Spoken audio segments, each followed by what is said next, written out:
কিছুক্ষণ পর বিএনপির ইশতেহার, কাল উত্তরাঞ্চল সফরে যাচ্ছেন তারেক রহমান। ৮ ফেব্রুয়ারি নয়াপল্টনের কর্মসূচি বাতিল। রবি ও সোমবার ঢাকা উত্তর দক্ষিণে সমাবেশ।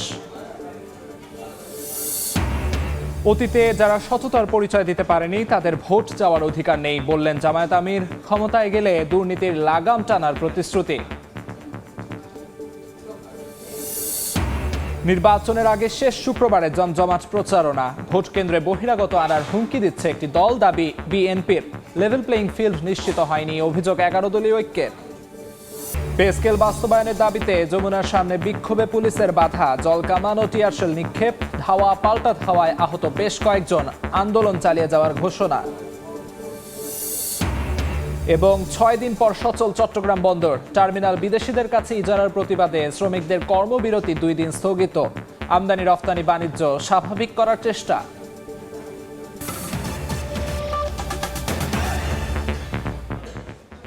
সময় সংবাদের সঙ্গে আছি আমি আমিরুল ইসলাম আলিফ।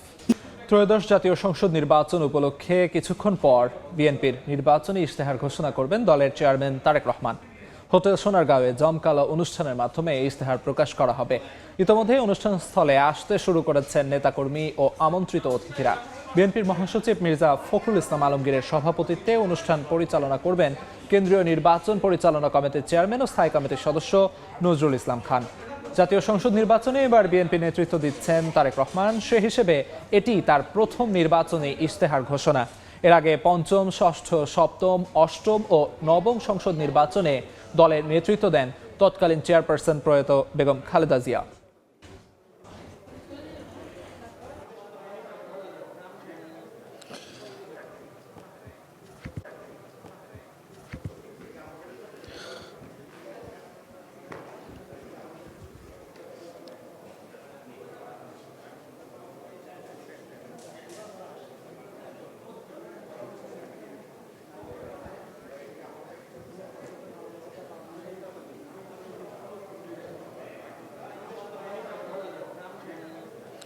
এদিকে নির্বাচনের আগে ঢাকার বাইরে কাল শেষ সফরে যাচ্ছেন তারেক রহমান। উত্তরাঞ্চলের 3 জেলায় নির্বাচনী জনসভায় যোগ দেবেন তিনি। শুরুতেই যাবেন ঠাকুরগাঁওয়ে। তার সফর ঘিরে নেতাকর্মীদের মাঝে বিরাজ করছে ব্যাপক উৎসাহ উদ্দীপনা।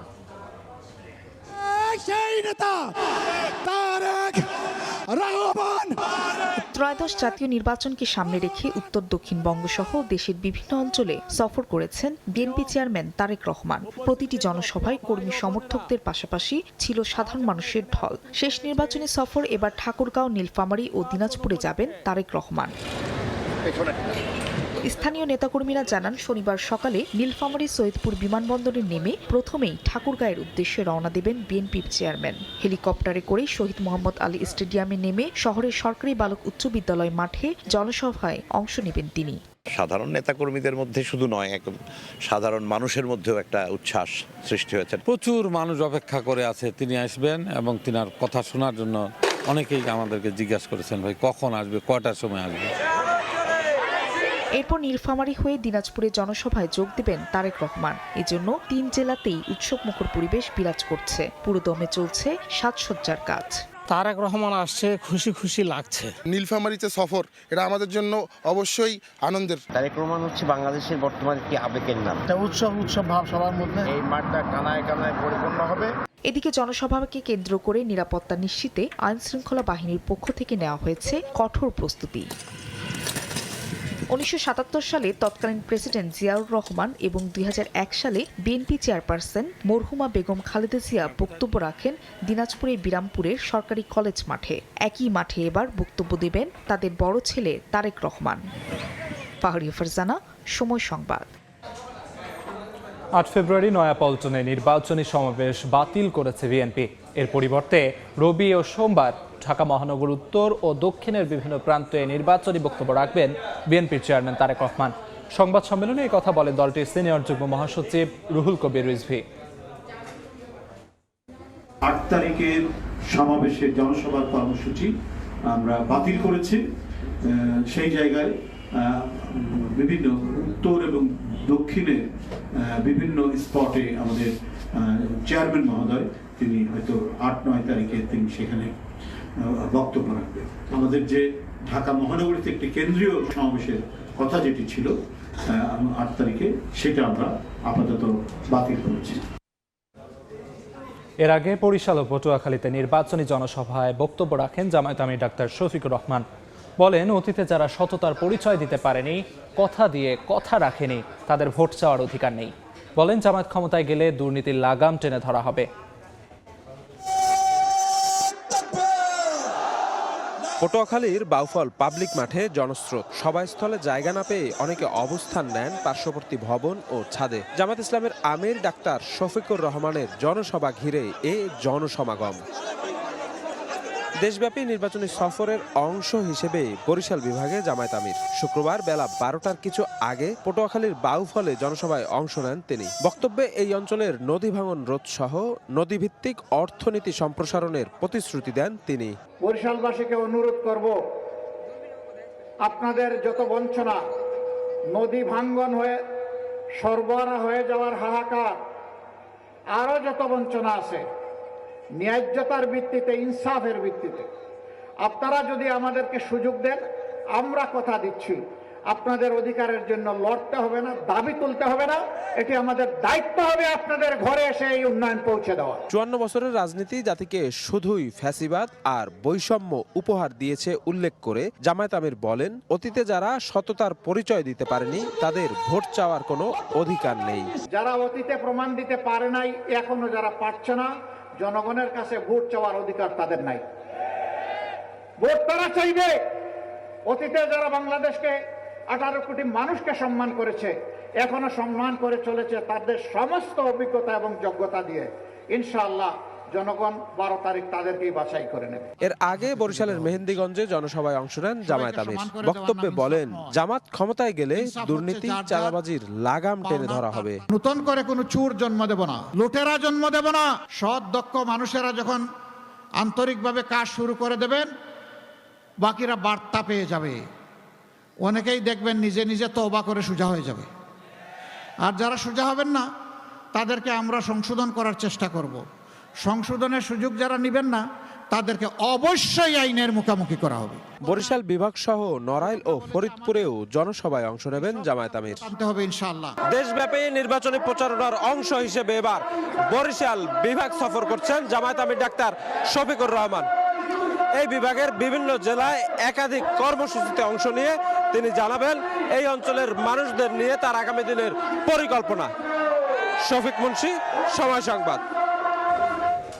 সময় সংবাদে আরও থাকছে, স্বস্তি রাজধানীর কাঁচা বাজারে শীতকালীন সবজি মিলছে 50 টাকার নিচে, কমেছে পেঁয়াজের দাম, ঊর্ধ্বমুখী মরিচের দর স্থিতিশীল মুদিখানা, দাম বাড়ছে মুরগির। ক্ষোভের খবর, নবম পে স্কেলে বাস্তবায়নের দাবিতে প্রধান উপদেষ্টার বাসভবন যমুনার সামনে সরকারি কর্মচারীদের বিক্ষোভে পুলিশ বাধা দিলে ছড়িয়ে পড়ে উত্তেজনা, চলে ধাওয়া পাল্টা ধাওয়া, জলকামান ও টিয়ার গ্যাসে আহত হন কয়েকজন। প্রজ্ঞাপন জারি না হওয়া পর্যন্ত মাঠ না ছাড়ার ঘোষণা আন্দোলনকারীদের। ব্যারিকেড ভেঙে যমুনা অভিমুখে আন্দোলনকারীরা এগিয়ে আসা মাত্রই শুরু হয় এমন পরিস্থিতি।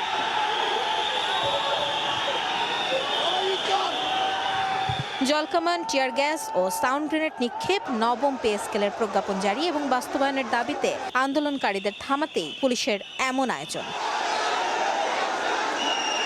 বেলা 11টায় প্রধান উপদেষ্টার বাসভবন যমুনার অভিমুখে যাত্রা শুরু করে সারা দেশ থেকে আসা হাজার হাজার সরকারি চাকরিজীবী। এ সময় পুলিশের ব্যারিকেড ভেঙে জড়ো হন প্রধান উপদেষ্টার বাসভবন যমুনার সামনে।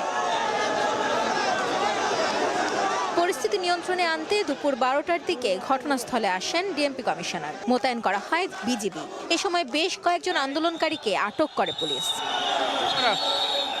এর আগে সকালে দেশের বিভিন্ন প্রান্ত থেকে বিভিন্ন প্রতিষ্ঠানে কর্মরত কর্মচারীরা মিছিল নিয়ে জড়ো হন কেন্দ্রীয় শহীদ মিনারে। দাবি না মানা পর্যন্ত ঘোষণা দেন মাঠে থাকার। প্রজ্ঞাপন না নিয়ে মাঠ থেকে নামবো না।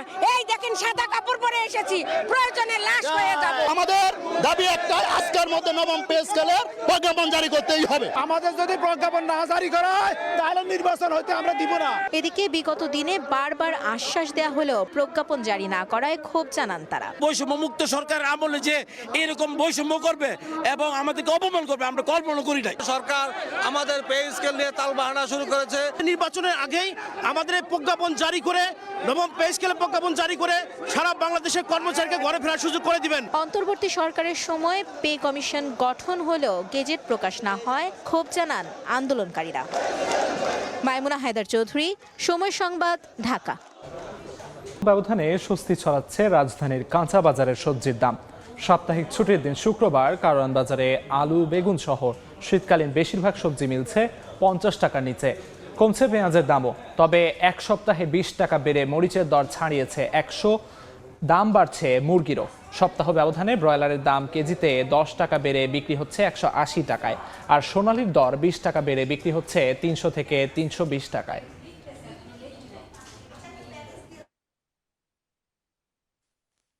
নিউমোরিং টার্মিনাল ইজারা দেওয়ার প্রতিবাদে চট্টগ্রাম বন্দরে 6 দিনের কর্মবিরতির পর কাজে ফিরেছেন শ্রমিকরা। সকাল থেকে শ্রমিকরা কাজে যোগ দেওয়ায় বেড়েছে কর্মচাঞ্চল্য। পুরো দমে চলছে আমদানি রফতানি বাণিজ্য স্বাভাবিক করার চেষ্টা। এদিকে আন্দোলনের নামে 6 দিন ধরে বন্দর অচল রাখায় আন্দোলনকারীদের বিরুদ্ধে কঠোর অবস্থানে যাচ্ছে বন্দর কর্তৃপক্ষ। জাপানের সঙ্গে অর্থনৈতিক অংশীদারিত্ব চুক্তি ইপিএ সই করেছে বাংলাদেশ। বাংলাদেশ সময় দুপুর 12টায় জাপানের রাজধানী টোকিওতে এই চুক্তি স্বাক্ষর হয়। এর মধ্য দিয়ে ইতিহাসে প্রথম কোনো বাণিজ্য ও অর্থনীতি বিষয়ে দ্বিপক্ষীয় চুক্তি করল বাংলাদেশ। চুক্তির আওতায় বাংলাদেশের 7,379টি পণ্য জাপানে শুল্কমুক্ত প্রবেশাধিকার পাবে। অন্যদিকে 1039টি পণ্যে একই সুবিধা পাবে জাপান। এছাড়া বাংলাদেশের জন্য 97টি উপখাত আর জাপানের 120টি উপখাতে উন্মুক্ত করার সিদ্ধান্ত নেওয়া হয়েছে। দেখছেন সময় সংবাদ। রাজধানীর হোটেল সোনারগাঁওয়ে বিএনপি নির্বাচনী ইশতেহার ঘোষণা অনুষ্ঠানে বক্তব্য রাখছে দলের মহাসচিব মির্জা ফখরুল ইসলাম আলমগীর। সরাসরি যাচ্ছি সেখানে। নেতৃত্বে নতুন এক ইতিহাস সংযোজন করি।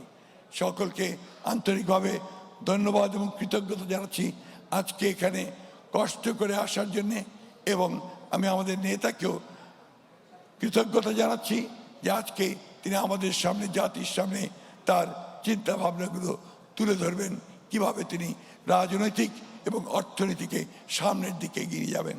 সকলকে আবার ধন্যবাদ। আসসালামু আলাইকুম, খুদা হাফেজ। বাংলাদেশ জিন্দাবাদ, বাংলাদেশ জাতীয়তাবাদী দল জিন্দাবাদ।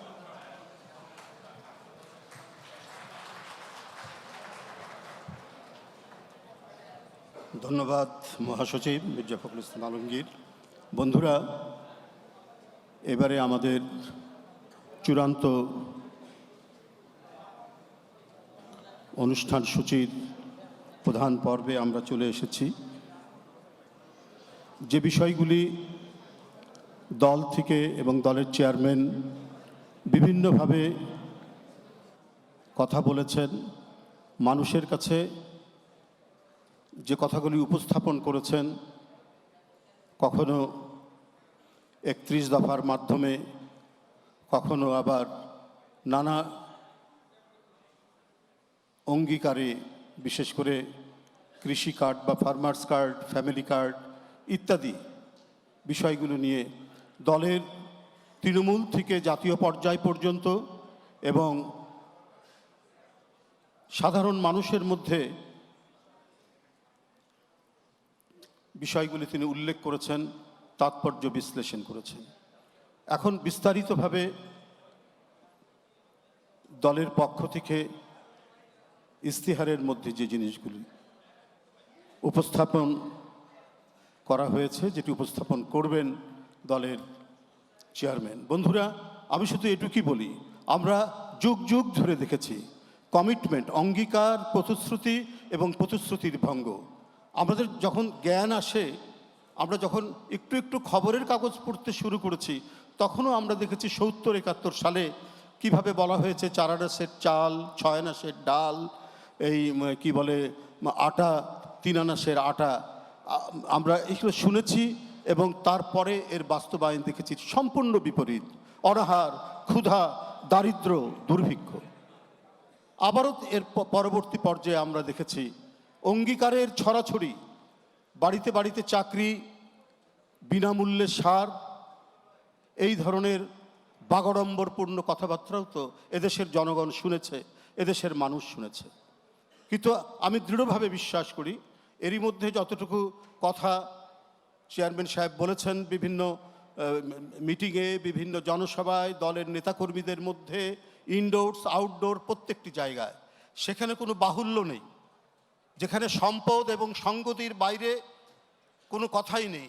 যেটা সম্ভব আমাদের সম্পদের মধ্যে যেটা সম্ভব, এবং এরই মধ্যে সর্বোচ্চ মানব কল্যাণের জন্য যে কাজগুলো সহজেই করা যায় সেটা অত্যন্ত বিস্তারিতভাবে তিনি সবসময় ব্যাখ্যা করেছেন। আমি সম্পূর্ণ পড়িনি ইস্তেহার, কিন্তু আমি দৃঢ়ভাবে বিশ্বাস করি এই সম্পদ এবং সঙ্গতি এবং সম্পদ বাড়ানো কীভাবে যায় একটি দেশের, আমার মনে হয় সব কিছু মিলিয়ে, এবং আমাদের সোশ্যাল ওয়েলফেয়ার, আমাদের ডেভেলপমেন্ট, আমাদের সায়েন্স টেকনোলজি, সব কিছু মিলিয়ে একটি দেশ এবং দেশের জনগোষ্ঠীকে উন্নততর পর্যায়ে কিভাবে নিয়ে যাওয়া যায় তার বাস্তব প্রতিফলন থাকবে আমার মনে হয় এই ইস্তিহারের মধ্যে।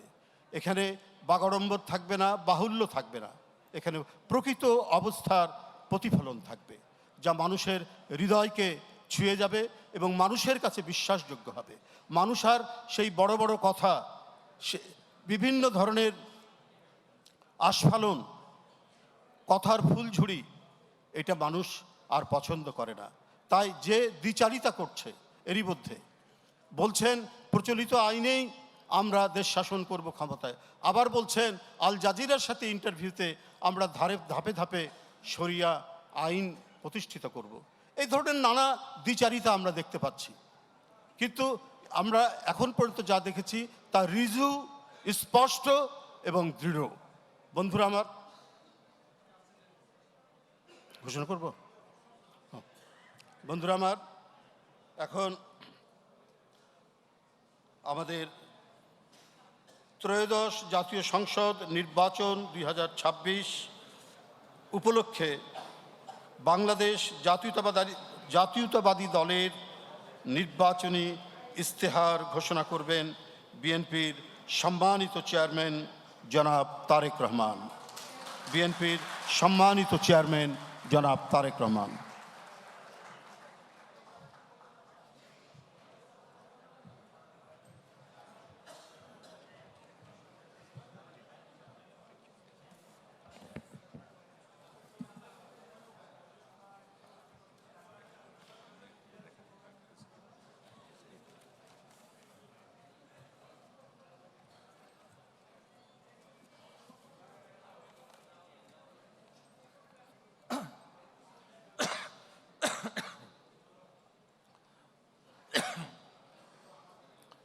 বিসমিল্লাহির রহমানির রহিম। উপস্থিত বিভিন্ন রাজনৈতিক দলের সহকর্মীবৃন্দ, উপস্থিত dear dignitaries from different diplomatic missions and UN agencies, উপস্থিত সুধীবৃন্দ, সাংবাদিক ভাইরা এবং প্রিয় সহকর্মীবৃন্দ, আসসালামু আলাইকুম। আমি প্রথমেই আপনাদেরকে আন্তরিক শুভেচ্ছা জানাচ্ছি। আজকে আমাদের এই অনুষ্ঠানে কষ্ট করে যোগ দেওয়ার জন্য আন্তরিক ধন্যবাদ আপনাদেরকে। আজকে ছুটির দিনে আপনাদের ছুটির যে আমেজটা সেটা হয়তো আমরা একটু বিঘ্ন ঘটিয়েছি, সেই জন্য আমি দুঃখ প্রকাশ করছি। তারপরেও আন্তরিকভাবে ধন্যবাদ। Dear diplomats, thank you so much for attending here today. Though we have interrupted your holiday probably today, but thank you again for taking the trouble to join here. Thank you so much.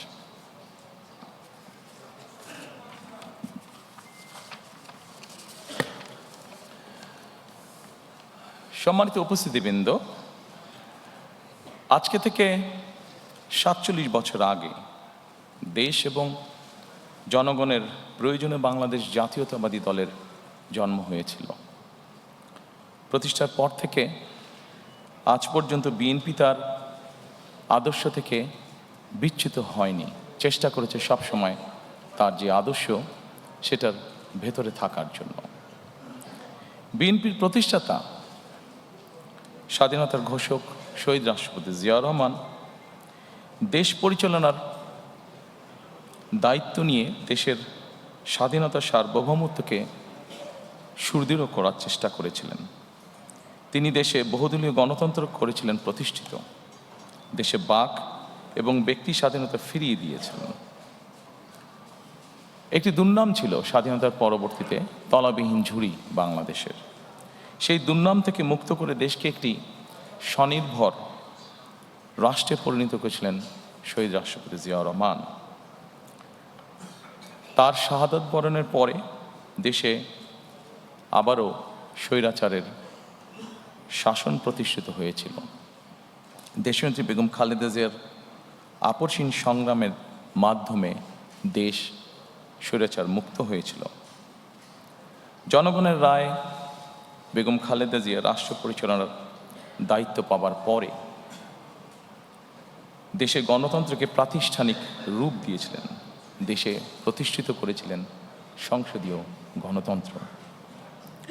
নারী শিক্ষার প্রসার ঘটানোর জন্য দেশে নারীদেরকে দ্বাদশ শ্রেণী পর্যন্ত বিনা বেতনে শিক্ষার সুযোগ করে দিয়েছিলেন।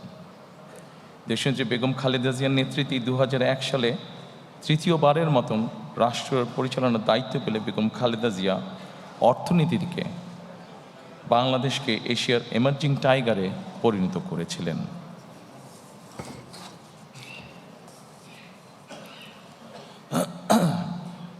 প্রিয় সহকর্মীবৃন্দ, ফ্যাসিবাদী শাসনের 1.5 দশকেরও বেশি সময় জনগণের সকল ক্ষমতা কেড়ে নেওয়া হয়েছিল।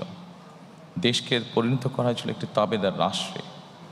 দেশের সকল সাংবিধানিক প্রতিষ্ঠানগুলোকে অকার্যকর করে দেওয়া হয়েছিল। হাজারো প্রাণের বিনিময়ে বাংলাদেশ ফ্যাসিবাদ মুক্ত হয়েছে। ফ্যাসিবাদ মুক্ত বাংলাদেশে আবারও জনগণের অধিকার প্রতিষ্ঠার সুযোগ তৈরি হয়েছে। সম্মানিত উপস্থিতিবৃন্দ, এবার বাংলাদেশ পুনর্গঠনের পালা। প্রায় 20 কোটি মানুষের জন্য বাংলাদেশকে একটি গণতান্ত্রিক নিরাপদ রাষ্ট্রে প্রতিষ্ঠিত করার পালা। বাংলাদেশকে বর্তমান এবং ভবিষ্যৎ প্রজন্মের জন্য একটি নিরাপদ রাষ্ট্রে পরিণত করার জন্য বিএনপি কতগুলো সুনির্দিষ্ট পরিকল্পনা গ্রহণ করেছে। দেশ এবং জনগণের সুনির্দিষ্ট পরিকল্পনাকেই আমি বলেছিলাম আই হ্যাভ এ প্ল্যান। এই পরিকল্পনায় দেশের 4 কোটিরও বেশি তরুণ, দেশের অর্ধেক জনসংখ্যা যারা নারী, কোটি কোটি কৃষক শ্রমিকের জন্য দেশ এবং বিদেশে কর্মসংস্থান একটি স্বনির্ভর বাংলাদেশ গঠন করার জন্যই প্রতিটি সেক্টর ভিত্তিক কর্ম পরিকল্পনা আমরা গ্রহণ করেছি। আগামী 12ই ফেব্রুয়ারি জাতীয় নির্বাচনকে সামনে রেখে বিএনপির পরিকল্পনাগুলো ম্যানিফেস্টো আকারে আমি আপনাদের সামনে সংক্ষেপে এখন উপস্থাপন করতে চাই। আমি চেষ্টা করব খুব সংক্ষেপে বলার জন্য, খুব দীর্ঘ করে আপনাদের বিরক্তির উদ্রেক আমি করতে চাই না।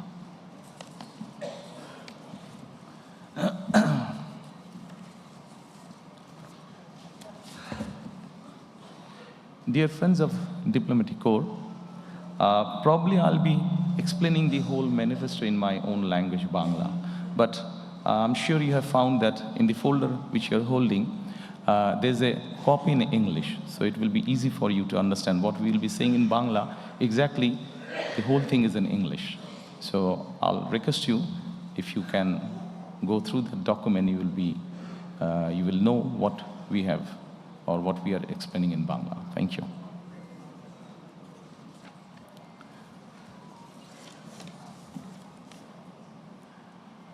সম্মানিত উপস্থিতিবৃন্দ, আমাদের সামগ্রিক পরিকল্পনাটিকে আমরা একটু ভাগ করেছি। মোটামুটি আপনাদের সামনে স্ক্রিন যেটা আছে, দুপাশে স্ক্রিন আপনারা যদি দেখুন, এই স্ক্রিনে আমরা 5টা স্তম্ভের মধ্যে বা 5টা ভাগে আমরা ভাগ করেছি এবং এই 5টা ভাগকে যদি আমরা দেখি, এর ভেতরে আমরা বাকি জিনিসগুলোকে নিয়ে আসার চেষ্টা করেছি। আমাদের কাছে যতটুকু মনে হয়েছে কোনটা কোথায় সামঞ্জস্যপূর্ণ সেভাবে আমরা সেই ডিপার্টমেন্টের মধ্যে সেগুলোকে আমরা ইনসার্ট করেছি। প্রথমে আমরা যেটি বলেছি রাষ্ট্র ব্যবস্থার সংস্কার, দ্বিতীয়ত আমরা বলেছি বৈষম্যহীন আর্থসামাজিক উন্নয়ন ও টেকসই রাষ্ট্রীয় সক্ষমতা অর্জন, তৃতীয়ত আমরা বলেছি ভঙ্গুর অর্থনীতির পুনর্গঠন ও পুনরুদ্ধার, চতুর্থত আমরা বলেছি অঞ্চল ভিত্তিক সুষম উন্নয়ন, এবং পঞ্চম বা শেষ যেটি ধর্ম, সমাজ, ক্রীড়া, সংস্কৃতি ও সংহতি বিষয়ক যেই বিষয়গুলো আছে। এখন আমরা প্রথমেই চলে আসি রাষ্ট্র ব্যবস্থার সংস্কার। সম্মানিত উপস্থিতিবৃন্দ, রাষ্ট্র ব্যবস্থার যে সংস্কার, আমরা যারা বিভিন্নভাবে প্রতিদিন খবর রাখি দেশ জাতি সব কিছু দেখে আমরা এতটুকু বুঝেছি আমাদের রাষ্ট্রীয় ব্যবস্থার মধ্যে বেশ কিছু সংস্কারের প্রয়োজন আছে।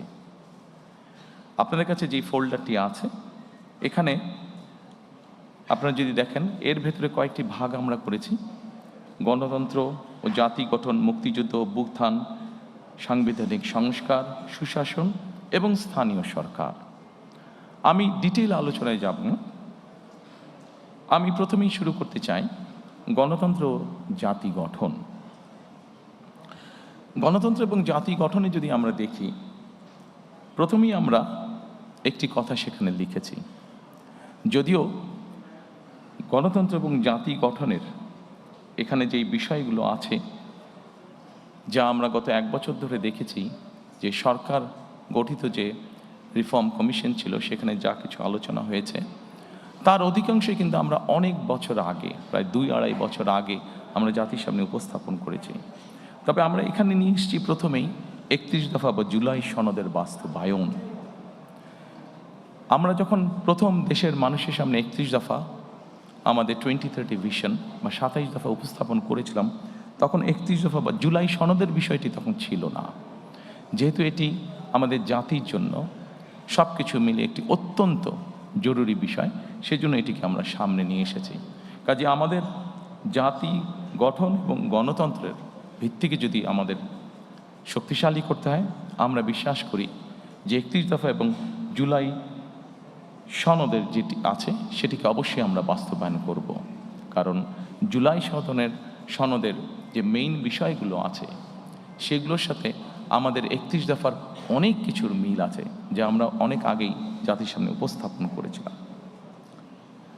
সম্মানিত উপস্থিতিবৃন্দ, অবশ্যই আমরা জানি 2024 সালে যে গণ অভ্যুত্থান হয়েছে সেই গণ অভ্যুত্থান হয়েছিল ফ্যাসিবাদের বিরুদ্ধে, এবং এই মুহূর্তে আমরা অন্তরে যে কোনো মানুষের সাথে যদি কথা বলি যারা গণতন্ত্রে বিশ্বাস করে, যারা দেশের স্বাধীনতা সার্বভৌমত্বে বিশ্বাস করে, এরকম জ্ঞানসম্পন্ন যে কোনো মানুষের সাথে করি, প্রত্যেকটি মানুষ এক বাক্যে বলবে যে অবশ্যই আমরা ফ্যাসিবাদের পুনরাবৃত্তি চাই না। এবং যেহেতু আমরা ফ্যাসিবাদের পুনরাবৃত্তি চাই না, দলমত নির্বিশেষে প্রত্যেকটি মানুষ এই কথা বলবে, সেজন্যই আমরা এটিকে গুরুত্ব আরোপ করেছি।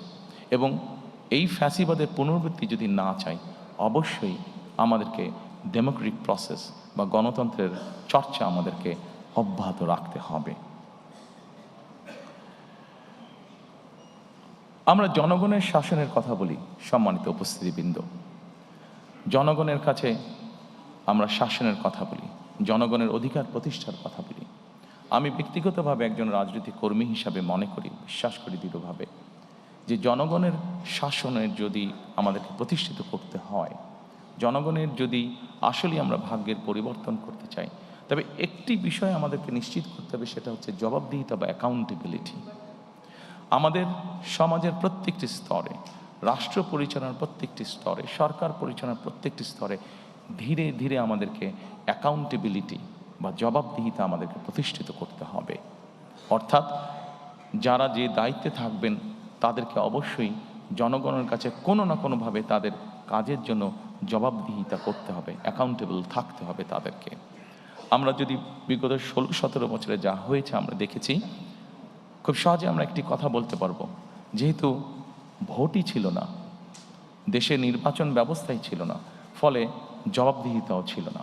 এবং জবাবদিহিতা ছিল না বলেই আমরা অপশাসন দেখেছি, জবাবদিহিতা ছিল না বলেই আমরা দুর্নীতি দেখেছি ট্রিমেন্ডাস হারে।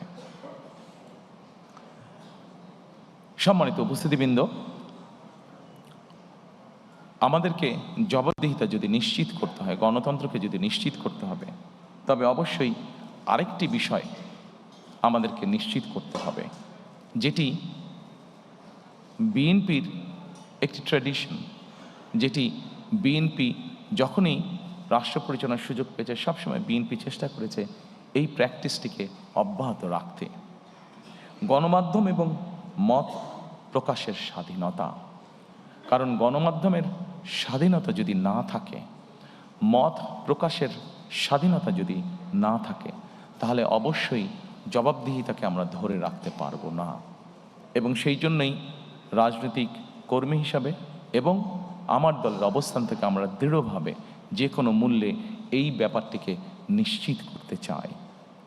প্রিয় উপস্থিতিবৃন্দ, আমরা যদি 2001 থেকে 2006 সাল পর্যন্ত পত্রপত্রিকাগুলো দেখি, আমরা দেখব সেই সময় পত্রপত্রিকাগুলো স্বাধীনভাবে তাদের মতামত উপস্থাপন করেছেন বা বক্তব্য তুলে ধরেছেন। এবং পত্রিকাগুলো এখনও আছে, আমরা পত্রিকাগুলো খুললেই দেখতে পাবো যেভাবে বিভিন্নভাবে সরকারকে, তৎকালীন সরকারকে সমালোচনা করা হয়েছে। কিন্তু আমি খুব দৃঢ়ভাবে বলতে পারবো যে যেদিন যেই পত্রিকায় সরকারের বিভিন্ন বিষয় নিয়ে সমালোচনা করা হয়েছে, সেদিন সন্ধ্যার পরে কোনো এজেন্সি থেকে কোনো পত্রিকার কাছে কোনো ফোন আসেনি যে এই নিউজটা সরাতে হবে, এই নিউজটা কেন করলেন, বা এই ধরনের কোনো ফোন আসেনি, যা আমরা অবশ্যই গত 16-17 বছর দেখেছি।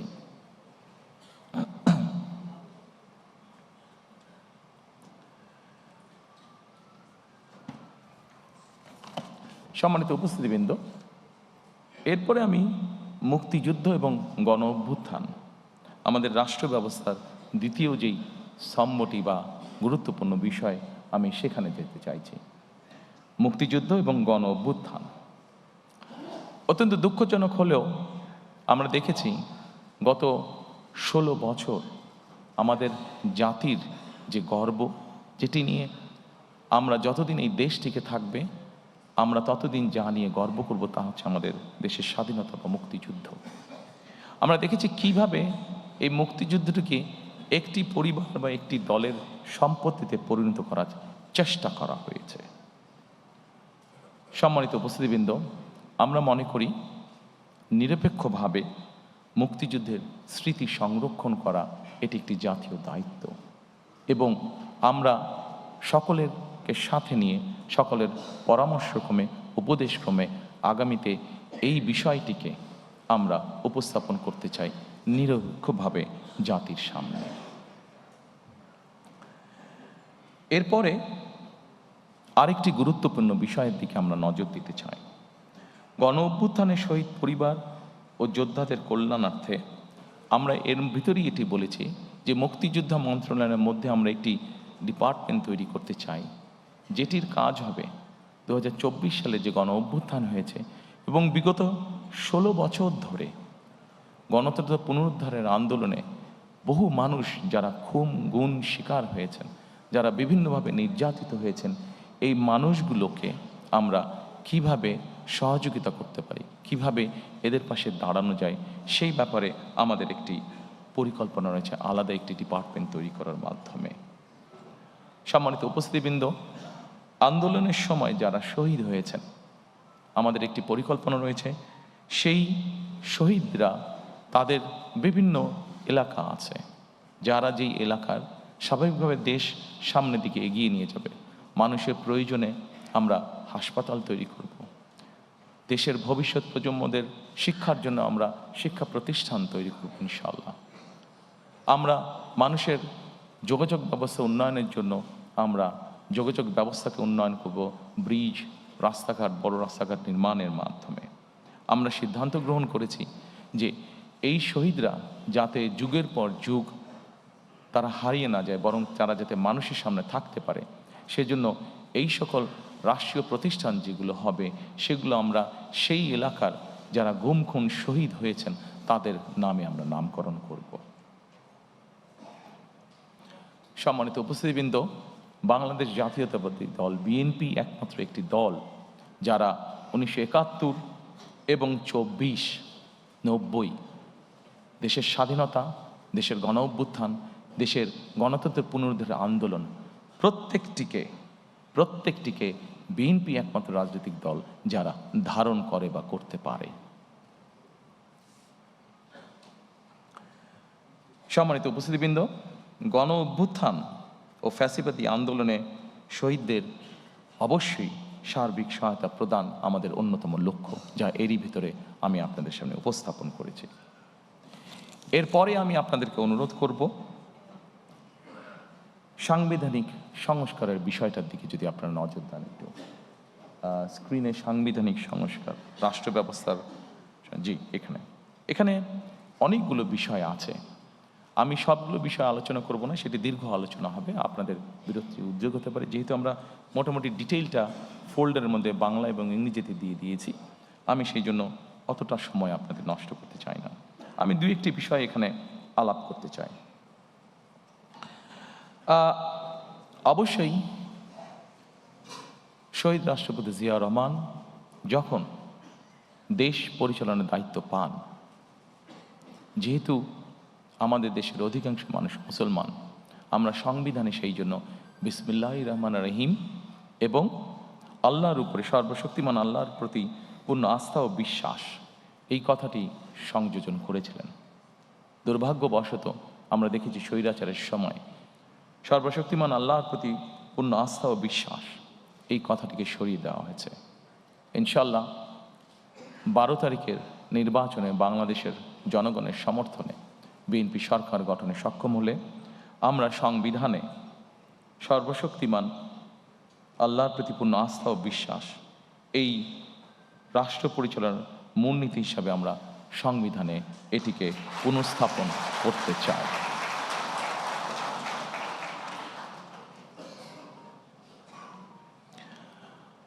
সম্মানিত উপস্থিতিবৃন্দ, আমরা যেহেতু প্রথমে আমি বলেছি যে বাংলাদেশকে যদি গণতান্ত্রিক ভিত্তির উপর প্রতিষ্ঠিত করতে হয়, তাহলে অবশ্যই আমাদেরকে যে কোনো মূল্যে গণতান্ত্রিক অর্থাৎ ভোট প্রদানের যে চর্চা, ভোটিং রাইট বা ভোট যেই বিষয়টি, এটিকে আমাদের অব্যাহত রাখতে হবে এবং অবশ্যই নিরপেক্ষ ভোট, যেই ভোটের উপরে, যেই ভোট ব্যবস্থার উপরে, যেই ভোট প্রক্রিয়ার উপরে বাংলাদেশের মানুষের আস্থা থাকবে, এইরকম ভোট। এবং বাংলাদেশের মানুষের মনে করার কারণ আছে এরকম একটি নির্বাচন, কারণ অতীতে আমরা দেখেছি 91 সাল, 96 সাল, 2001 সাল যদি আমরা বিবেচনা করি, বাংলাদেশের মানুষ দৃঢ়ভাবে বিশ্বাস করে যে একটি নিরপেক্ষ নির্বাচনের নিশ্চয়তা একমাত্র একটি অরাজনৈতিক সরকার অর্থাৎ তত্ত্বাবধায়ক সরকার বা কেয়ারটেকার সরকারই এনশিওর করতে পারে। এবং সেই জন্যই আমরা যখন আমাদের 31 দফা উপস্থাপন করেছিলাম, সেই সময় আমরা বলেছি আমরা কেয়ারটেকার সরকার আবার দেশে পুনঃপ্রতিষ্ঠিত করতে চাই। এবং পরবর্তীতে বিষয়টি অনেকেই বলেছেন, বিষয়টি বর্তমান সরকার কর্তৃক যে সংস্কার কমিশন হয়েছে সেখানেও আলোচিত হয়েছে। তবে সম্মানিত উপস্থিতিবৃন্দ, অবশ্যই আমার দলের একজন সদস্য হিসাবে আমি ক্রেডিট নিতেই চাইব যে বাংলাদেশে সবচেয়ে প্রথম আমরাই এই কথাটি বলেছি, অর্থাৎ স্বৈরাচারের সময় আমরা যে 31 দফা উপস্থাপন করেছি আজ থেকে প্রায় 2.5 বছর আগে, সেখানে আমরা পরিষ্কারভাবে বলেছি বিএনপি দেশ পরিচালনার সুযোগ পেলে এবং বিএনপির হাতে সেই পরিমাণ সংসদীয় আসনের শক্তি থাকলে আমরা অবশ্যই তত্ত্বাবধায়ক সরকারকে পুনঃপ্রতিষ্ঠিত করব। সম্মানিত উপস্থিতিবৃন্দ, আমরা আমাদের 31 দফার মাধ্যমে একটি প্রস্তাব জাতির সামনে অনেক আগেই দিয়েছিলাম। সেই প্রস্তাবটি হচ্ছে যে ব্যক্তি প্রধানমন্ত্রী হবেন তার মেয়াদ 10 বছরের বেশি হবে না। পরবর্তীতে সরকার কর্তৃক গঠিত যে রিফর্ম কমিশন, সেখানে অন্য অনেক দল আলোচনা করেছে, বাট এই কথাটি সর্বপ্রথম বিএনপি করেছিল, এটা ডকুমেন্টেড। কাজেই এটির ক্রেডিটও আমরা অবশ্যই গ্রহণ করতে চাই। এবং আমরা ইনশাল্লাহ সরকার গঠনে সক্ষম হলে আমরা অবশ্যই দেশের আইনের মধ্যে এই বিষয়টি প্রবর্তন করব যে একজন ব্যক্তি ম্যাক্সিমাম 10 বছর তা প্রধানমন্ত্রী হিসেবে তার কার্যকাল থাকবে। সম্মানিত উপস্থিতিবৃন্দ, সাংবিধানিক যে সংস্কার অনেক কিছু আছে, আমাদের অনেক কিছু হয়তো করা প্রয়োজন আছে। তারপরেও একটি বিষয় নিয়ে সুশীল সমাজের মধ্যে, সাংবাদিক নেতৃবৃন্দের মধ্যে সহ বিভিন্ন জায়গায় আলোচনা ছিল অনেক সময়, সেটি হচ্ছে সংবিধানের 70 অনুচ্ছেদ। এটি নিয়ে অনেক তর্ক বিতর্ক, ডিবেট, অনেক কিছু ছিল। 31 দফা যেদিন আমরা উপস্থাপন করি 22শে জুলাই, আমরা সেই 31 দফার মধ্যে বলেছিলাম যে অবশ্যই আমরা এই 70 অনুচ্ছেদ বিষয়টিকে আমরা ধীরে ধীরে পর্যায়ক্রমিকভাবে আমরা একটি অবস্থানে নিয়ে আসতে চাই। দু একটি বিষয় ছাড়া এইটি সম্পূর্ণভাবে ধীরে ধীরে আমরা ওপেন করে দিতে চাই।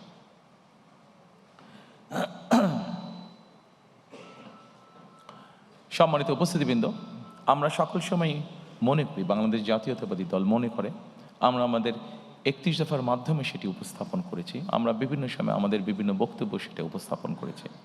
আমরা মনে করি আমরা যারা প্রতিদিনকার রাজনীতি করি, এই যে সংসদে 300 আসন, এই 300 আসনে যারা সদস্য নির্বাচিত হবেন, তারা প্রতিদিনকার রাজনীতি করছেন। কিন্তু এই প্রতিদিনকার রাজনীতির বাইরেও সমাজে অনেক মানুষ আছেন, চিকিৎসক হতে পারেন, লয়ার হতে পারেন, সাংবাদিক হতে পারেন, সিভিল সোসাইটির বিভিন্ন পর্যায়ের মেম্বার হতে পারেন, যাদেরও দেশের সম্পর্কে বা দেশ গঠন সম্পর্কে তাদের মূল্যবান মতামত বা উপদেশ অবশ্যই থাকতে পারে। কন্ট্রিবিউট করার মতন তাদেরও, দেশ গঠনে কন্ট্রিবিউট করার মতন তাদেরও অবস্থান অবশ্যই থাকতে পারে। আমরা সেই জন্যই চেয়েছি যে এই মানুষগুলোর মধ্যে থেকেও যারা চান তাদেরকে আমরা দেশ পুনর্গঠন বা রাষ্ট্র পুনর্গঠন প্রসেসের মধ্যে ইনভলভ করার জন্য, এবং সেজন্যই আমরা যখন প্রথম 31 দফা উপস্থাপন করেছি, সেই সময় অন্য আর কোনো দল বলার আগে আমরা সেই সময় বলেছিলাম যে দেশে আমরা উচ্চ কক্ষ, সংসদে উচ্চ কক্ষ প্রবর্তন করতে চাই। আমরা চাই বাংলাদেশে সমাজের সকল শ্রেণী পেশা, শুধু রাজনীতিবিদ নয়, রাজনীতিবিদদের বাইরেও যে সকল ব্যক্তি আছেন যারা কন্ট্রিবিউট করতে পারেন, সকলের মতামতের ভিত্তিতে, সকলের পরামর্শের ভিত্তিতে আমরা ধীরে ধীরে দেশকে সামনের দিকে পুনর্গঠন করতে চাই। সম্মানিত উপস্থিতিবৃন্দ, এই সাংবিধানিক সংস্কার প্রক্রিয়ার মধ্যে আরও অনেকগুলো পয়েন্ট আছে যা আপনারা দেখতে পাচ্ছেন। তবে আমি মনে করি সকল পয়েন্টগুলো এখানে হয়তো আলোচনা করলে অনেক দীর্ঘ সময় লাগবে। আমি সব কিছু হয়তো আজকে এখানে আলোচনা করছি না। এরপরে আমি আপনাদেরকে আমন্ত্রণ জানাবো সুশাসন। আমাদের রাষ্ট্র ব্যবস্থার সংস্কারের মধ্যে আরেকটি চ্যাপ্টার আছে, সেটি হচ্ছে সুশাসন। সম্মানিত উপস্থিতিবৃন্দ, আমরা যত পরিকল্পনাই গ্রহণ করি না কেন, সকল পরিকল্পনা যদি আমাদেরকে বাস্তবায়ন করতে হয়, যে কোনো প্ল্যান আমরা গ্রহণ করি, এটাকে যদি ইমপ্লিমেন্ট করতে হয়, তাহলে অবশ্যই সুশাসন বলতে যা বোঝায় বা রুল অফ ল বলতে যা বোঝায়, সেটি আমাদেরকে যে কোনো মূল্যে বাস্তবায়ন করতে হবে। একটি সরকার যদি সুশাসন দিতে না পারে, তাহলে তার কোনো পরিকল্পনা যেমন বাস্তবায়ন হবে না, জনগণেরও কোনো লাভ হবে না। এবং সেজন্যই সুশাসনের মধ্যে একটি অন্যতম বিষয় হচ্ছে দুর্নীতির দমন বা দুর্নীতির যে করাল ক্লাস, দুর্নীতির যে প্রভাব, যে বিস্তার আমরা গত 2 যুগ ধরে প্রায় দেখেছি, সেই বিস্তারকে যে কোনো মূল্যে রোধ করা। সম্মানিত উপস্থিতিবৃন্দ, বিএনপি একটি রাজনৈতিক দল যারা 2001 সালে বাংলাদেশের জনগণের ম্যান্ডেট নিয়ে সরকার পরিচালনার দায়িত্ব পায়। আমরা যখন পরিচালনার দায়িত্ব পাই, তখন আমরা একটি খুব কষ্টকর একটি বোঝা আমরা ইনহেরিট করি। কি সেই বোঝাটি? সেটি হচ্ছে দুর্নীতি। 2001 সালে বাংলাদেশকে আন্তর্জাতিক সংস্থা দুর্নীতিতে চ্যাম্পিয়ন ঘোষণা করেছিল। আমরা যদি আন্তর্জাতিক ফ্যাক্টস ফিগারগুলো তারপর থেকে দেখি, 2001 সালের পর থেকে দেখি, বিএনপি খুব স্বাভাবিকভাবে এইটি আমরা ইনহেরিট করেছিলাম, এই আনওয়ান্টেড যে লাইবিলিটিটা বা আনওয়ান্টেড যে বোঝাটা, যেটা আমরা ইনহেরিট করেছিলাম।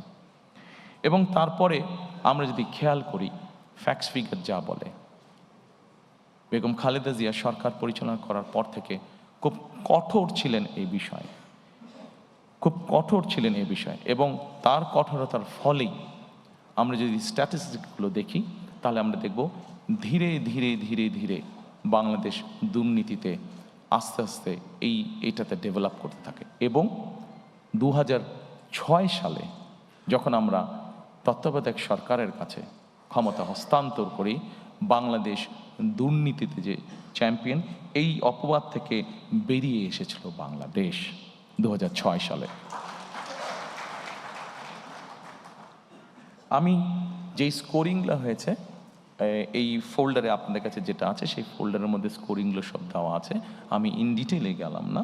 তবে সম্মানিত উপস্থিতিবৃন্দ, বাংলাদেশে বিএনপি সরকারই প্রমাণ করেছে একমাত্র যে তারা এই বিষয়টিকে কিভাবে নিয়ন্ত্রণ করতে হয় সেটি তারা জানে, এবং সেই কমিটমেন্টও আমাদের আছে।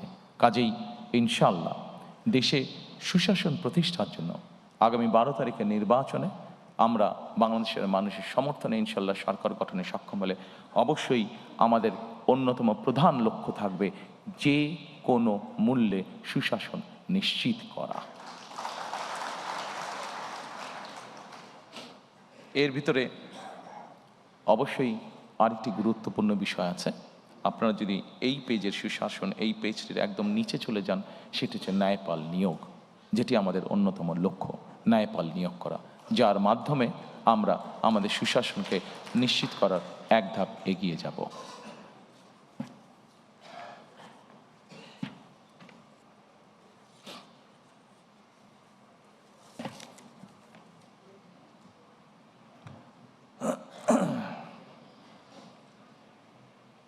সম্মানিত উপস্থিতিবৃন্দ, বিগত 16 বছর ধরে রাজনৈতিক দল হিসেবে বিএনপি একটি দল, যেই দলের নেতা, কর্মী, সমর্থক সহ বহু মানুষ গুম, খুন, অত্যাচারের শিকার হয়েছে, নির্যাতনের শিকার হয়েছে। একটি রাজনৈতিক দলের সদস্য হিসাবে আজকে এখানে আমন্ত্রিত সকল অতিথির সামনে আমরা বলতে চাই, অবশ্যই আমরা চাই না যে ঘটনার ভেতর দিয়ে, যে বিভীষিকার ভেতর দিয়ে বিএনপি গিয়েছে, সেই ঘটনার আবার পুনরাবৃত্তি বাংলাদেশে হোক। কারণ এই ঘটনার যদি পুনরাবৃত্তি হয়, তাহলে কোনোভাবেই শান্তি প্রতিষ্ঠিত করা সম্ভব না। আমরা ক্ষতিগ্রস্ত হয়েছি, আমাদের নেতাকর্মীরা পঙ্গুত্ব বরণ করেছে, সহায় সম্পত্তি হারিয়েছে, কিন্তু প্রতিশোধ কখনো শান্তি এনে দিতে পারে না, প্রতিশোধ কখনোই ভালো কিছু এনে দিতে পারে না। এবং সেজন্যই আমরা মনে করি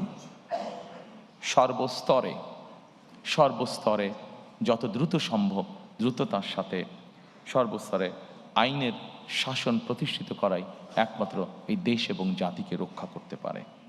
একই সাথে 2024 সালের যে আন্দোলন হয়েছিল, সেখানে বৈষম্য নামক এই শব্দটি অত্যন্ত গুরুত্বপূর্ণ ছিল। আমরা চাই, আমাদের ইচ্ছা, আমাদের লক্ষ্য, আমাদের হাতে দেশ পরিচালনার সুযোগ থাকলে আমাদের সর্বশক্তি দিয়ে আমরা চেষ্টা করব মেরিটোক্রেসির বাংলাদেশ বিনির্মাণ করার জন্য। অর্থাৎ